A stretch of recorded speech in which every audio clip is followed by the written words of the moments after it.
Doctors Association for Relief and Education. Their talks. Transforming ideas into reality.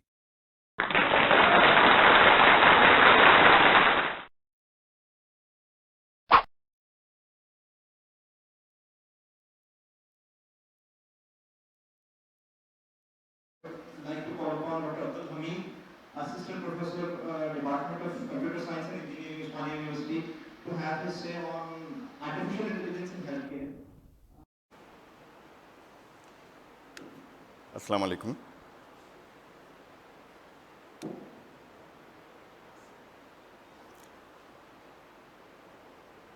I'm happy to come here because anyway we keep visiting many conferences and workshops, but the very interesting thing for me coming here is addressing doctors, and particularly in a very core technical topic, that is artificial intelligence. To make it more refined, I have just named it as machine learning in medical diagnostics, because artificial intelligence is a broader term. Just so you can understand with this, it was coined by artificial intelligence, then it was narrowed down by machine learning, later it came with neural networks, and currently the work is going on deep neural networks. Anyway,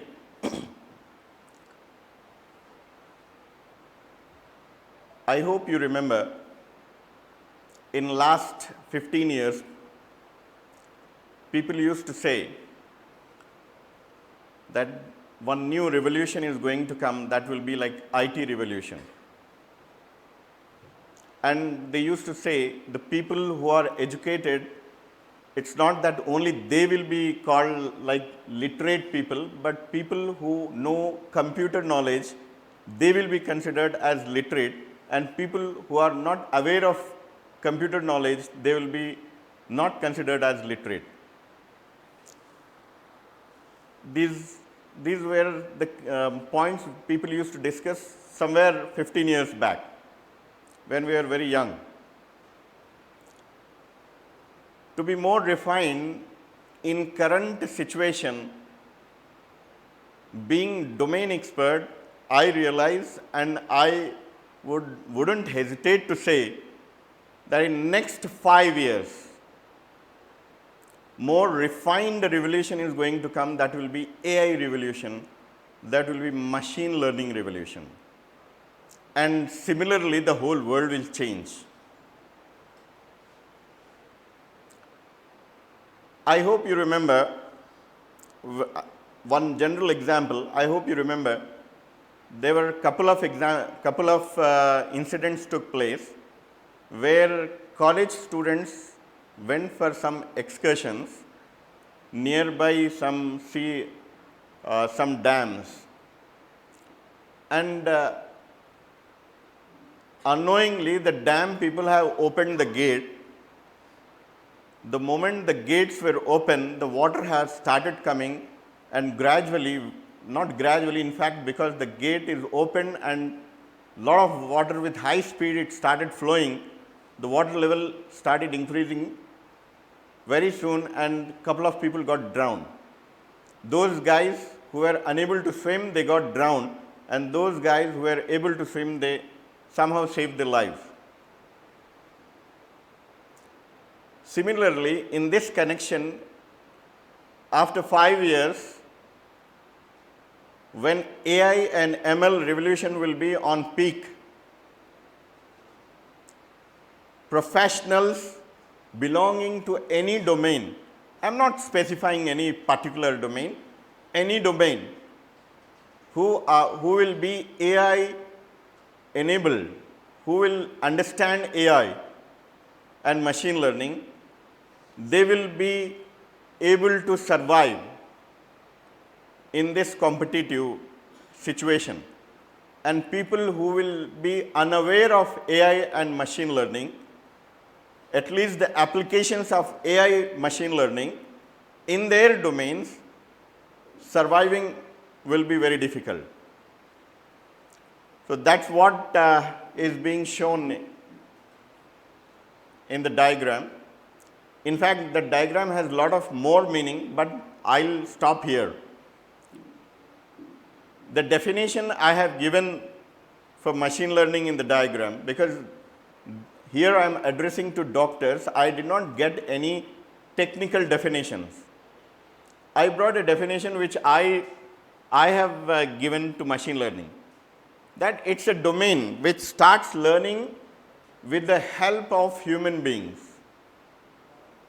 Later it learns on its own and becomes so expertise that it starts teaching human beings. So this is machine learning. And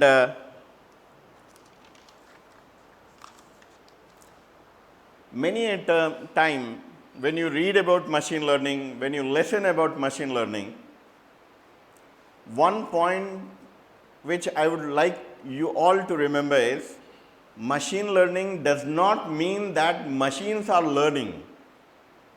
In fact, machine learning means not the hardware part, but the algorithm part, the software part which is learning. If I would have given freedom, I would have said algorithm learning. But somehow, machine learning is going on. Let's go ahead with machine learning only. Now, let's see how these algorithms learn and how do machines learn in a way. Machines learn exactly like how children learn. How do children learn? Children learn in two ways. One, they learn on their own. There is no guide to them. They learn out of their experience. Like for example, a 4 months baby lying on the bed, consider the baby is sleeping and the mother is in the kitchen. Suddenly the mother hears that the baby is crying. The mother runs to see the baby and the baby is on the floor. That means the baby till the baby falls, she don't know that falling leads to pain. Right? The second day or some other occasion, if the baby is sleeping and the mother goes to the kitchen, on some other occasion the baby will come to the corner and just holds the corner and will be just giving actions like this and shouting and calling her mother. I hope you might have observed this, right? That means initially the baby was not knowing that falling leads to pain. So nobody taught that falling leads to pain. Baby fell and learned out of experience. Okay, if I fall, I'll get a pain. So next time I should not fall and I should avoid pain. This is one. This is something like unsupervised. There was no one supervising to the baby. Another style of learning is supervised learning. The father or mother is sitting beside and the baby asks, "What is this?" The father says, "This is apple." The baby says, "Oh, apple." And 2-3 times the baby repeats, "Apple, apple, apple." Then some banana, banana, banana.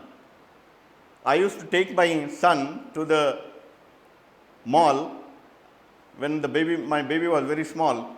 Now, anyway, my son is 9 years old. So I used to take him to the vegetable corner and pick one capsicum and ask, "What is this?" He used to say, "This is capsicum." Because anyway, I taught him capsicum. Then I used to show him yellow capsicum and ask, what is this? He used to identify this as yellow capsicum. Then I used to show him red. He used to say, this is capsicum. This is some correlation. Once colors was taught, another time shapes were taught, and some other occasion the item was taught. So the baby is correlating those three things and saying, this is also capsicum, this is also capsicum, this is also capsicum. Likewise, red apple is also apple, green apple is also an apple. These are the things, this is how the child is taught. One way is supervised, where the parents are teaching, and another way, unsupervised, where the child learns on his own, either by falling or by somehow. And for machine, everything is through data set. What is data set? Data set is nothing but set of data. Data set is nothing but set of data. In set of data also, there are two types of data. One data has a label. Like for example, I have a sore throat. Also, I have temperature. That means I have throat infection, and I should start my antibiotic. Anyway, my brother is a ENT specialist, so I should start antibiotic, right? So if it is connected with throat infection, that means the target attribute is also given. That is label. It is supervised.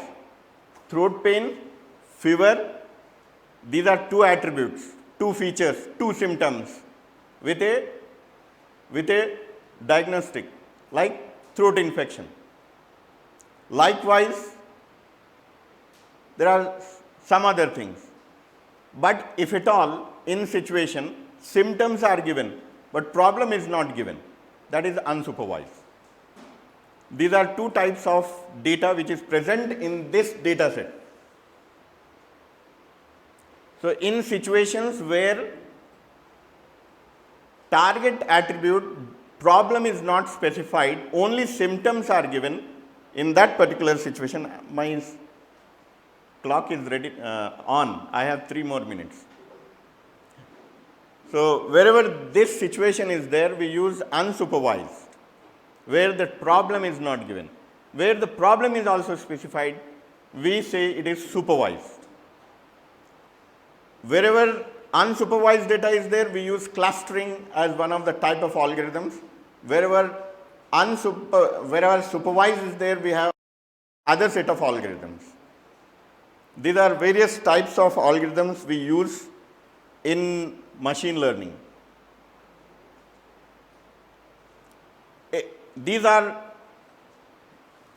basic classifications, or you can say techniques of machine learning. Association rule mining. In the sense, when we go for shopping, normally, we say we purchase in particular pattern. We feel that there is relation in items we purchase. If you take a bread, we go for butter, we go for milk, we go for sugar, we go for peanut. Likewise, but in this sequence, we never go for salt, right? Even if doctors are there, you might have observed, obviously, people fall sick, like some people will get first thyroid, then they may get BP, then they may get diabetic, then they may get cholesterol, then things will get, some pattern is being followed. If three stages are crossed, then easily we can predict what will be the fourth. And we can start taking care so that you don't reach the fourth stage. Likewise, as I told, clustering classification. In classification particularly, there is also a feature of prediction. Actually, the machine learning is making all these wonders just because of the prediction feature. The point here is, two things I want to present it and close my talk. These machine learning algorithms have two features. That is, one feature is checking the similarities. Checking the similarities. For example, so many people are here. By checking similarity, we can easily say how many people, how much, for example, Dr. Khalid, right? Dr. Abdul Khalid. If I get a profile, I can easily say that his profile is very close to whom in entire group. Or psychological factors, if I get, the algorithm can say his like-minded person is, who is the like-minded person in entire group. So in this way, the similarity checking formulas are available. This is one very important feature. Another feature, what I want to say is machine learning have a wonderful techniques where we convert all types of data into digits, into numbers. You give X-ray, it will convert. You give audio file, it will convert to numbers. That's the reason why today CT scans, MRIs, all sorts of these things are being used as inputs, and machine learning is doing wonderful diagnostics in medical line. The accuracies are reaching up to 93, 95 as well. Even my PhD, 3 PhD scholars have presented their thesis, one on COVID-19 MRI scans, one on heart stroke prediction, and another on brain tumor detection. And one of my MTech scholar have presented her report on breast cancer. All these are purely using these algorithms. And all of those results are about 92%. The accuracies are about 92%. Anyway, I finished my time here. Thank you for the invitation. Glad meeting you all. Thank you.